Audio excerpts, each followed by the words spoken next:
എല്ലാവർക്കും സുഖാണല്ലോ. ഇന്ന് ഞാൻ എത്തിയിരിക്കുന്നത് ഒരു സദ്യ സ്റ്റൈൽ ഒരു ഇഞ്ചിക്കറിയുടെ റെസിപ്പി ആയിട്ടാണ്. അപ്പം നമുക്ക് ഇഞ്ചിക്കറി ഉണ്ടാക്കാൻ പോയാലോ? അതിനായി ഞാൻ ഒരു 250 ഗ്രാമോളം ഇഞ്ചി ഞാൻ നന്നായി കഴുകി അരിഞ്ഞ് എടുത്തിട്ടുണ്ട്. ഇതിനോടൊപ്പം തന്നെ ഒരു നെല്ലിക്ക വലിപ്പത്തിലുള്ള വാളംപുളിയും ഒരു 100 ഗ്രാം അളവിൽ കുഞ്ഞുള്ളിയും സവാളയും കൂടെ ചേർത്ത് ചെറുതായിട്ട് അരിഞ്ഞ് എടുത്തിട്ടുണ്ട്. ഇനി വേണ്ടത് നാളികേരം തിരുമിയത്. ഒരു പിടി നാളികേരം തിരുമിയത് കൂടി ഇതിനോടൊപ്പം ചേർക്കുന്നുണ്ട്. ഇഞ്ചിക്കറി തയ്യാറാക്കാനായിട്ട് ഞാൻ ഇന്ന് മൺപാത്രമാണ് എടുത്തിട്ടുള്ളത്. എല്ലാം വറുത്ത് കോരാൻ ആവശ്യമായ വെളിച്ചെണ്ണ ഞാൻ ആദ്യമേ തന്നെ ഒഴിച്ചു കൊടുക്കുന്നുണ്ട്.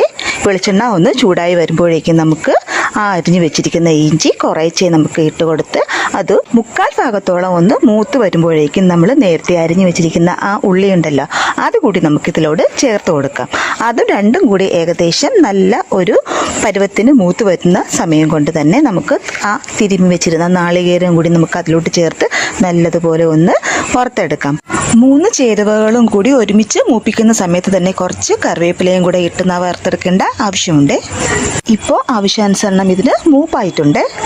ഫ്ലെയിം ഓഫാക്കിയതിനു ശേഷം ഇനി നമുക്ക് ഇതിൻ്റെ ചേരുവകളായ മുളക് പൊടി, മഞ്ഞൾപ്പൊടി, ഉപ്പ്, ഉലുവാപ്പൊടി ഇതെല്ലാം ഞാൻ എടുത്തിട്ടുണ്ട്. ഇനി യഥാക്രമം ഇതിൻ്റെ ചേരുവകളുടെ അളവ് ഞാൻ പറയാം.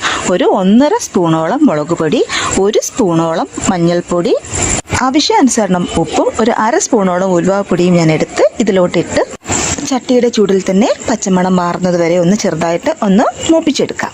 ഇനി നല്ലതുപോലെ തണുക്കാനുള്ള സമയം കൊടുക്കാം. ഈ സമയം കൊണ്ട് തന്നെ നേരത്തെ കുതിർക്കാൻ വെച്ചിരുന്ന വാളംപുളി നമുക്ക് കൈകൊണ്ട് നല്ലതുപോലെ തിരുമി അതിൻ്റെ വെള്ളം വേർതിരിച്ചെടുക്കാം. ഇതിനിടയിൽ ഞാൻ ഒരു കാര്യം കാണിക്കാൻ വിട്ടുപോയി. ഇതിൻ്റെ കൂടെ തന്നെ ഞാൻ ഒരു ചെറിയ പീസ് ശർക്കര കൂടി ഉരുക്കിയെടുത്തിട്ടുണ്ടായിരുന്നു. അപ്പോൾ അതും നമുക്ക് ഉരുക്കിയെടുത്ത് മാറ്റി വയ്ക്കാം. ഈ സമയം കൊണ്ട് തന്നെ നേരത്തെ വറുത്തെടുത്ത ചേരുവകൾ നന്നായിട്ട് തണുത്തിട്ടുണ്ട്. ഇനി നമുക്ക് ഒരു മിക്സിയുടെ ജാറിലേക്ക് ഇത് കുറേശ്ശെ ഇട്ട് കൊടുത്ത് ഒരു തുള്ളി വെള്ളം പോലും ചേർക്കാതെ നല്ലതുപോലെ ഒന്ന് പേസ്റ്റാക്കി അരച്ചിട്ട് വരാം.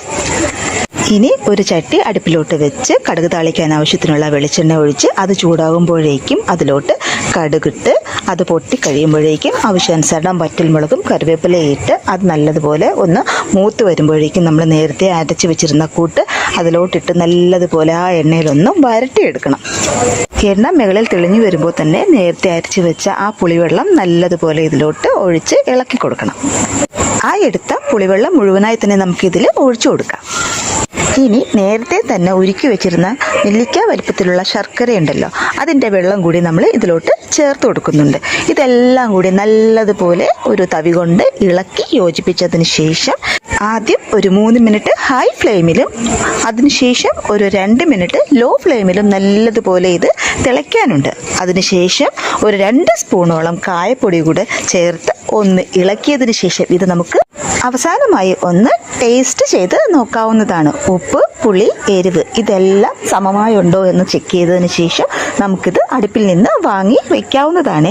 ഇതുപോലെ എല്ലാവരും ഒന്ന് ഇഞ്ചിക്കറി ഒന്ന് ട്രൈ ചെയ്ത് നോക്കിയതിന് ശേഷം അഭിപ്രായം എൻ്റെ ചാനലിൽ കമൻ്റായി തന്നെ രേഖപ്പെടുത്തണേ. ഇതുവരെ എൻ്റെ ചാനൽ കാണാത്തവരുണ്ടെങ്കിൽ ഒന്ന് സബ്സ്ക്രൈബ് ചെയ്യുകയും സപ്പോർട്ട് ചെയ്യുകയും കൂടെ വേണം കേട്ടോ.